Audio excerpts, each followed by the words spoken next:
Hi everyone, this is Tiffany. I'm here back with another Substack post. So I'm in my studio apartment, as you can see, and there's a lot of energy here. There's construction happening outside. There's a storm happening, so it feels super cozy here, but if you hear background noise, it is what it is. But I'm glad you're here. Thank you for listening. So let's dive in.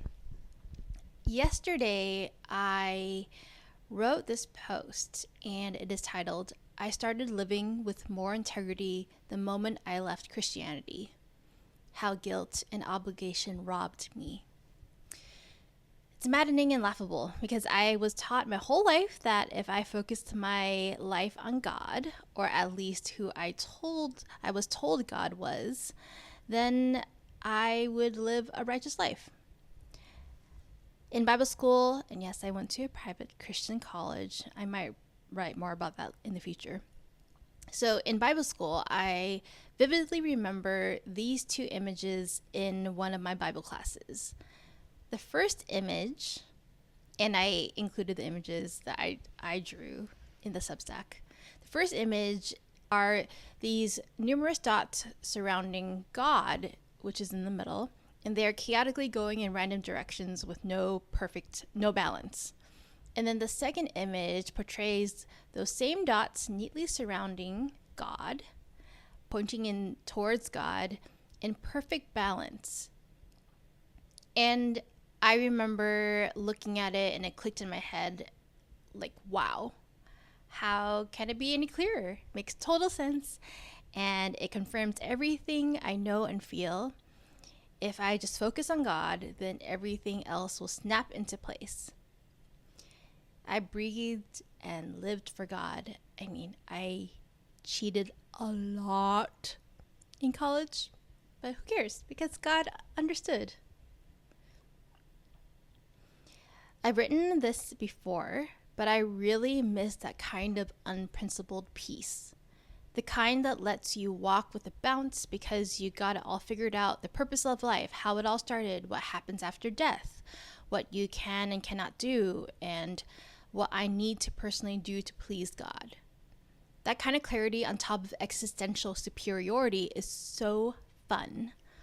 Everyone at my church knew me because I led music. Saying hi to so many people was exhilarating. Did any of those people actually know me or have my back in any way? No, but I didn't know that yet. After college, I got deep into leadership with a church that I thought was more progressive. LOL. It felt like a cool and grounded church, but in reality, it was just as patriarchal, white supremacist, and homophobic as any old church. My ego ate it up though, because being a token woman of color, I felt so loved and heard at least 20% of the time, and I was cool with it. Change takes time. And backing off from the text, I was really, brainwashed into it. It's good to surround yourself with people that don't just think like you, and we're all united under the same values. Were we? No, we weren't. And also, I fell into the trap of thinking that I could do my part. And people seemed very receptive. And change takes time. How many times have I heard that? Change takes time. But change does take time. But the difference is that there wasn't structure or organization or the authenticity of actually people really wanting to change. So, sure, change takes time, but that in that context, that was just an excuse. Back to the text. I spent hours prepping and practicing for music every week.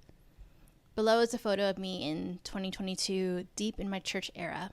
I'm looking off in the distance, playing the guitar.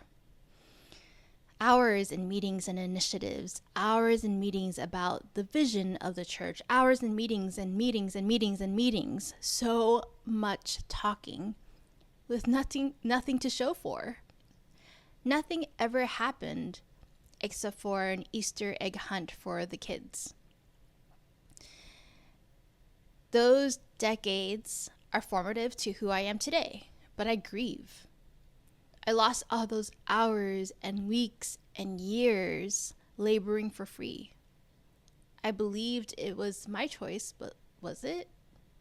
Other than my ego getting stroked and experiencing the facade of community, was I better off?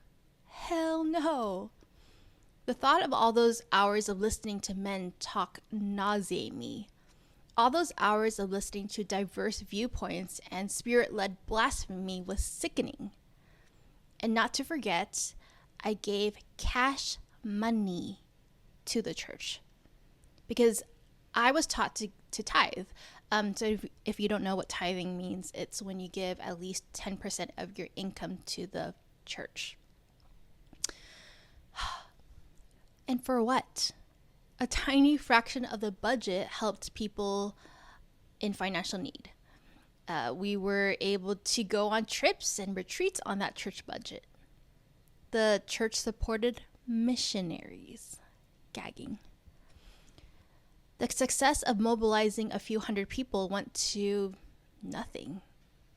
People had the semblance of community and maybe made some friends, but it was nothing more than a social club. And they loved talking about how the church is not a social club, which is completely ironic.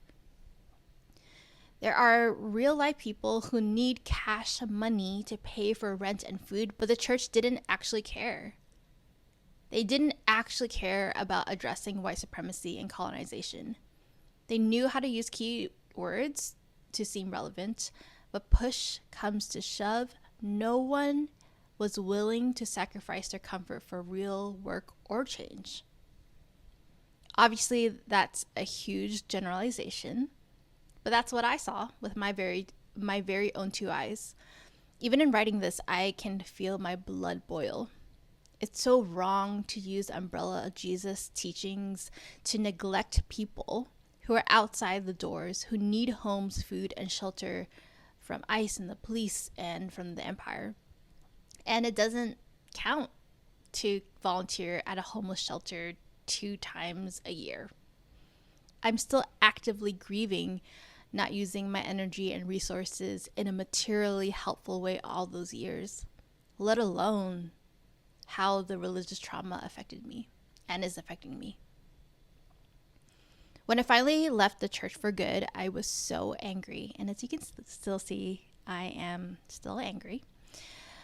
Everything the church taught me about chaos, that illustration, was wrong. My life didn't crumble because I was leaving the church and the faith. I didn't fall into sin, at least in my definition.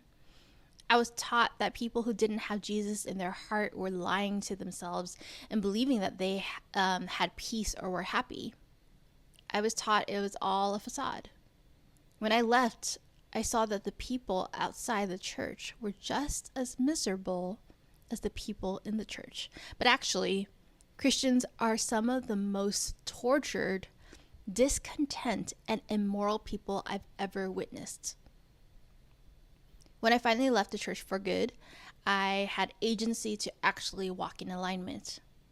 The weight of obligation and spiritual guilt lifted off my shoulders. OMG, I had no idea how heavy it was. I always felt bad I didn't pray and read the Bible more. It was always weighing on me that my relationship with God wasn't stronger. The peace I felt after leaving was deeper and truer than anything I experienced. And in my soul, I know Jesus would have been proud of me. Instead of being in meeting after meeting, I took control of my energy and how I allocated it. Years later, I'm still figuring out how to be a loving partner and friend and local and global neighbor. Because I don't have spiritual obligation and guilt taking up space in my being, I can actually own up to my decisions fully. I'm not showing up truthfully because I should as a Christian. I'm showing up truthfully because I choose to practice integrity. Self-accountability can only happen when I'm not functioning out of obligation and guilt. I cannot have true agency and true accountability if I am doing the things I'm doing because of obligation and guilt, or coming from a place of fear of what happens after death. No, that's not true accountability.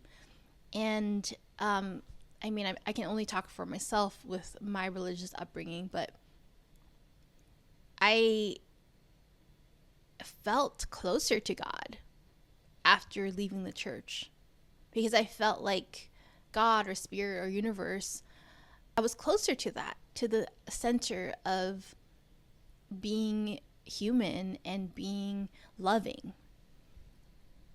Okay, back to the text. Something I have my eyes and ears out for is the same pitfalls the church had in the organizing space. All I know is that any space where people gather is susceptible to losing the whole plot and obeying narcissistic leaders. Just because a place isn't religious doesn't mean that the same systemic harm can't exist. Wow, triple negatives there. Cults are cults, whatever form they take. In my book, a cult is where people are exploited for their bodies and their labor, usually led by a person or group of people who are in it for themselves. Typically, it's for money, but it could be for sexual gratification or just ego/control, or all of above. In the Christian church, people are exploited for their bodies and their labor in exchange for the sense of existential certainty, a feeling of belonging, moral superiority, and community. Who benefits? Well, let me tell you, usually it's white men. Sometimes it's white women, and sometimes men of color who are the pastors and leaders. They get literally paid by people's tithes and they get their ego stroked. I'm not even going to get into the MAGA churches and how all those votes are manufactured by the US and Israel. I gotta be honest, some of those political spaces look more like cults than revolutionary spaces. There's a lot of talk and little action, lots and lots of meetings and more talk and more performative actions, and very little material difference. People are finding belonging and friends, but at what cost again? All I'm saying is that I won't be surprised when I find out that there is financial fraud, or that a prominent person in the group has been abusing people. It's sad. I don't want to be right about that. And yeah, I don't wish that on any group or anyone, because I'm coming off the text, it's just so natural to want belonging and to have aligned values and to be unified on what you believe. But we have to be so careful. Having come from a background where that was normalized, I feel super guarded. I'm reading Abolish the Family by Sophia Lewis, and I just finished Earthlings by Sayaka Murata. And they both address our function under empire and what the system expects of us in order to be deemed as valuable to them. It is all about exploitation for our bodies and labor. And Earthlings was a creative and provocative book that I'm still churning on. Something that I loved being brought to the light is what is considered as taboo and who is protecting abusers. Being an unwed and child-free woman is socially unacceptable. Kind of taboo if you think about it. And there are many punishments for that behavior. Pedophilia is taboo for sure, but who is protected the majority of the time in a society that doesn't value children? I highly recommend the book, but please, please, please read through the very intense trigger warning list before starting the book. To end with my question, what does liberatory imagination spark in me today? A day where we don't have to figure out how to resist and survive. And I have this image of this very cute bumblebee barely hanging onto an edge of a window or something. Surviving seems so impossible as we are still witnessing the genocide in Palestine a year and 6 months later.